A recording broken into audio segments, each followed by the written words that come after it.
Los secretos de la corte imperial.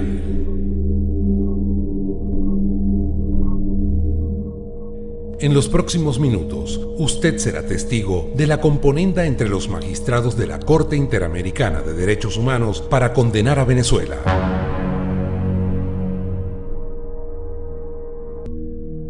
Usted será testigo de cómo se fraguó una sentencia previa. Todo comenzó el 16 de abril de 2004, cuando el general Francisco Uzón, miembro de la Fuerza Armada Nacional, hizo las siguientes declaraciones en un canal de televisión venezolano. El funcionamiento y la forma como este equipo se prepara para su uso evidencia que existe una premeditación importantísima, porque la mezcla... O sea, producto de una rabia. No, exactamente, esto fue premeditado, claro. Porque inclusive la forma como los ponen en fila, en formación dentro de la celda, o sea, ya eso te determina... Pero hay algo que el público sería interesante que supiese, que es que la mezcla que se utiliza es una mezcla de gasolina con napal. Para el lanzallamas. Para utilizar el lanzallamas. Es como una especie de cosa de acetileno de esa que se pone una llama. Un yesquero gigantesco. A ellos los pusieron en fila. En formación, pero detrás de la reja. Detrás de la reja. Encerrados. Y entonces la persona estaba afuera. Eran varios. Eran varios los que portaban el lanzallamas. Ahí los grados de las personas que estaban presentes y había uno que estaba manipulando. Entonces los encendieron y por supuesto los que estaban delante recibieron un fuego mayor que debe ser el que ha muerto y los que están prácticamente en estado de coma. Y era una celda para 4 personas y estaban 8 soldados ahí, lo cual te indica que por eso no estaban todos en formación así, sino que había unos delante y otros detrás. Porque eso involucra directamente a la jefatura. Sí, porque se supone que un artefacto de esos tiene que ser ordenado y está en depósito y requiere de un cierto procedimiento para sacarlo del depósito. O sea, aquí esto es muy grave. A nosotros nos gustaría que la Fosforito mostrara los videos de cómo los cubanos mandan dentro del Fuerte Tiuna. Claro, el video que yo mostré, por cierto. ¿No le parece a usted, general? Claro que sí. Muestran únicamente una cara de la moneda. Sí. Por estas declaraciones, el juzgado militar primero de juicio condenó al general Uzón por injuria y ofensa a la Fuerza Armada Nacional a cumplir la pena de 5 años y 6 meses de prisión, de los que solamente cumplió 1 año y 3 meses. Tras salir de la cárcel, el general Uzón acude a la Comisión Interamericana de Derechos Humanos para acusar a la nación. ¿Pero qué es la Comisión? ¿Qué es la Corte? La OEA tiene 2 organismos, la Comisión y la Corte Interamericana de Derechos Humanos. La Comisión es un órgano receptor de las denuncias y la Corte es el tribunal que sanciona las violaciones de los derechos humanos. ¿Cuál es el procedimiento para ventilar este caso? El general Uzón introduce una demanda ante la Comisión y esta acusa al Estado venezolano ante la Corte. La Corte fija la realización de una audiencia pública donde se presentan los representantes de la presunta víctima, los representantes de la Comisión y del Estado. Se escuchan los alegatos de las partes y se concede un periodo de 2 meses para que las partes presenten sus conclusiones finales. En este periodo de 2 meses, las partes preparan y presentan sus alegatos finales. Después de presentar las conclusiones finales, la Corte se toma aproximadamente 4 meses para publicar la sentencia. A continuación, mostraremos pruebas contundentes de cómo los magistrados de la Corte, el mismo 1 de abril, inmediatamente después de la audiencia, se reúnen de forma clandestina y tendenciosa para acordar una sentencia adelantada.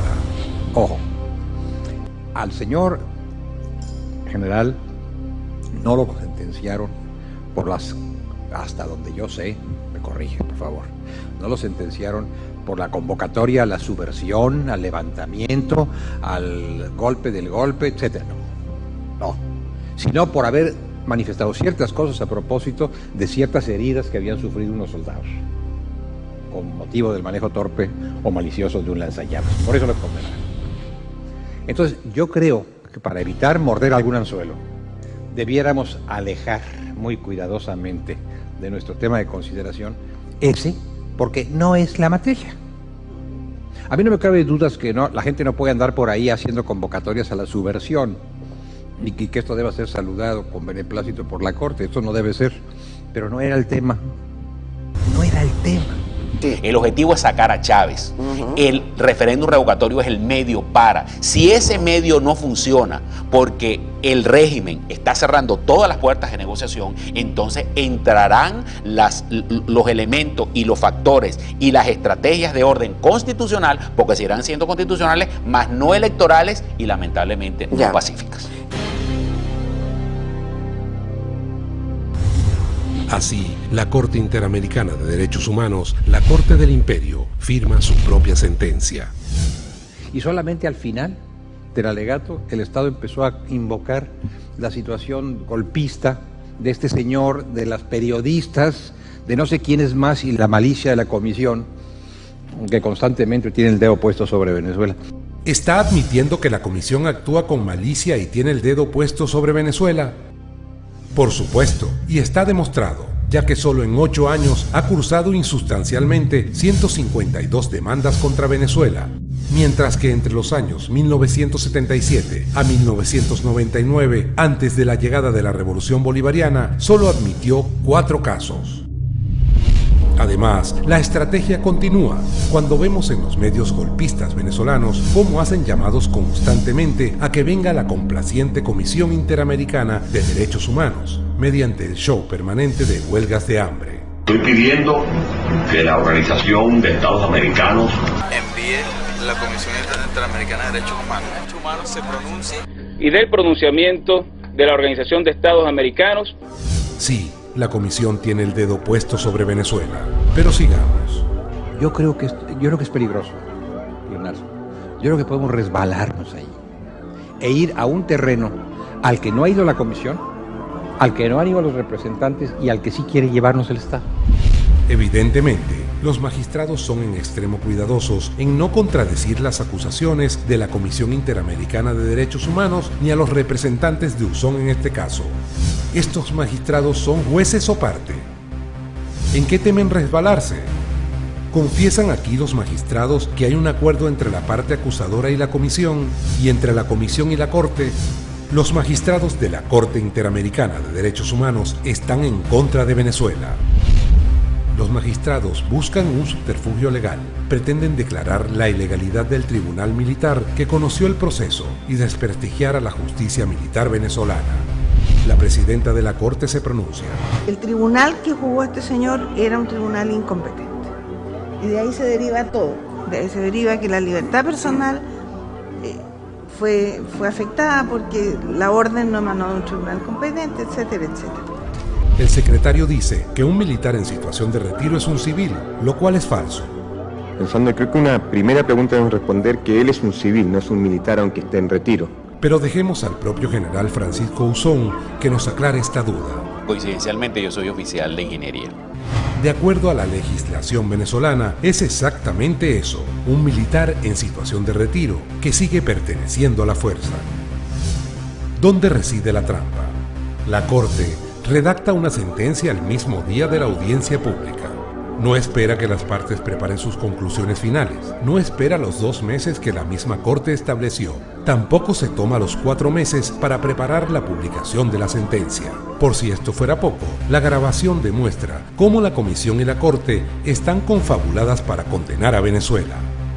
Pero no solo se juzga anticipadamente, los magistrados se lamentan por lo bien preparada que fue la defensa de Venezuela en este caso.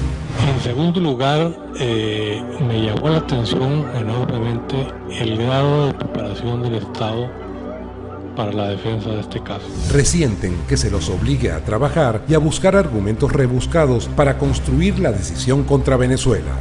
Entonces, se puede construir un párrafo o una parrafada, combinando ambos elementos. Ante las reiteradas preguntas o ante la revisión del expediente, quedó claro que las expresiones que motivaron una reacción punitiva de parte del Estado fueron estas. Fueron estas, y no estas otras a las que también se ha referido el Estado. Se está construyendo un artilugio legal. ¿Qué significa una parrafada? Más adelante sigue el mismo magistrado. No tiene que ver con aquella, no estamos aprobando las otras expresiones a las que el Estado se ha referido. No lo estamos aprobando porque no nos estamos refiriendo a ellas. No, de acuerdo, la palabra que se quiere usar, no la estamos convalidando. Hemos discutido todo lo que queríamos discutir, yo creo que estamos relativamente claros y efectivamente el resto es un problema de redacción. Yo tengo un problema de principios con decir que no lo estamos condonando, que no lo estamos aprobando. Tengo un problema de principios con eso, porque yo creo honestamente que no deberíamos hacerlo. Pero veamos el borrador de la sentencia y ahí decidiremos. Pero estamos de acuerdo, básicamente, en para dónde va esta sentencia. Estas fueron las conclusiones de la presidenta de la Corte. Son sus palabras. El Estado venezolano no había concluido su defensa. A meses de la fecha prevista, ya los magistrados condenaron a Venezuela. Ya tienen acordada su sentencia previa. La malicia de la comisión constantemente tiene el dedo puesto sobre Venezuela. Un llamado a la rebelión. Una parrafada. Yo creo que podemos resbalarnos ahí. Golpe del golpe. Un llamado a la rebelión. Una parrafada. La malicia de la comisión constantemente tiene el dedo puesto sobre Venezuela. Gracias al documento presentado, la Corte Interamericana de Derechos Humanos ha demostrado ser un brazo ejecutor de la política norteamericana al usar las instituciones de la OEA para condenar a Venezuela sin permitir el legítimo derecho a la defensa. Esta grabación es un documento oficial de la Corte Interamericana de Derechos Humanos que deja un registro en audio de sus deliberaciones. Por error o negligencia, fue la misma Corte quien lo depositó en manos de la representación venezolana. Estamos de acuerdo, básicamente, en para dónde va esta sentencia. Los secretos de la Corte Imperial.